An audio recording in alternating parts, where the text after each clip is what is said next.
Joining me now from Beirut is NewsHour Weekend Special Correspondent Jane Ferguson. Jane, let's just clarify. There's been some confusion about the timeline of events. What happened when?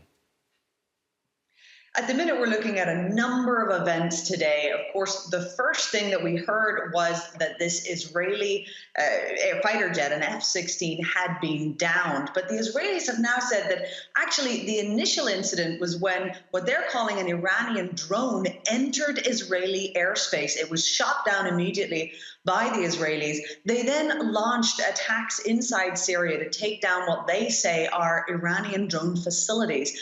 And it was then that one of the Israeli fighter jets was shot down. We know that the two pilots ejected. One of them is supposed to be in decent condition. The other is actually critically ill at this point. All right, so tell us, how is this playing out in the region when people are actually exchanging fire? I know you're in Beirut, but what is the media coverage of it? Are tensions higher? Tensions are high because everybody is aware of the fact that this is a hugely complicated and region-wide conflict going on inside Syria at the moment. What the Israelis are really trying to prevent is to make sure that Hezbollah, the Iran-backed militia here in Lebanon, don't get completely uninterrupted supply lines, basically from Beirut all the way across to Iran. They want to make sure also that the Iranians aren't building a permanent military presence inside Syria. So they want to make sure that those military bases that the Iranian forces are on in Syria already aren't going to stay and are certainly not going to creep close to their borders. So from the Israeli perspective, to have Iranian drones coming into their territory certainly increases the tensions around this. And the Israelis have said that that is something that they will not accept. And from the Syrian government's perspective, they're saying you are attacking locations inside our borders.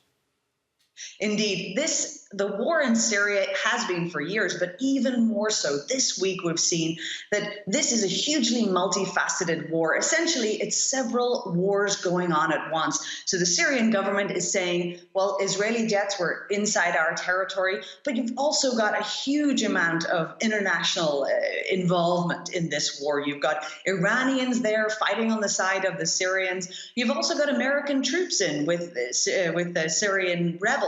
You've also now got Turkish troops inside Syria. So the situation is not only one whereby it's extremely complicated, but it's also very dangerous because all of these multifaceted layers and various militaries that are present there are continually bumping up against one another, and increasingly so as ISIS's territory has shrunk down to barely any. That territory is what they're now fighting over.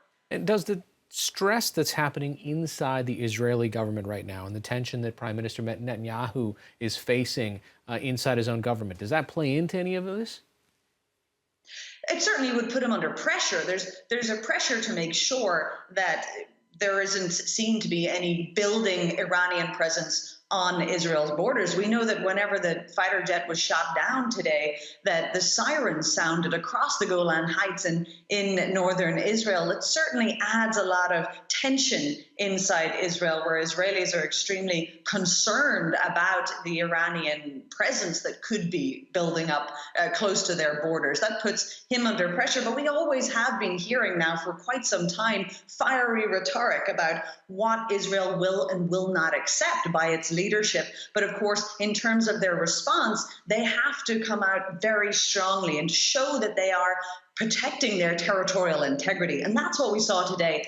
After the fighter jet was shot down, the Israeli Defense Forces have said that they then launched 12 more strikes deep inside Syria. And they say that several of those were against Iranian drone facilities. All right, NewsHour Weekend Special Correspondent Jane Ferguson joining us via Skype from Beirut. Thanks so much. Thank you.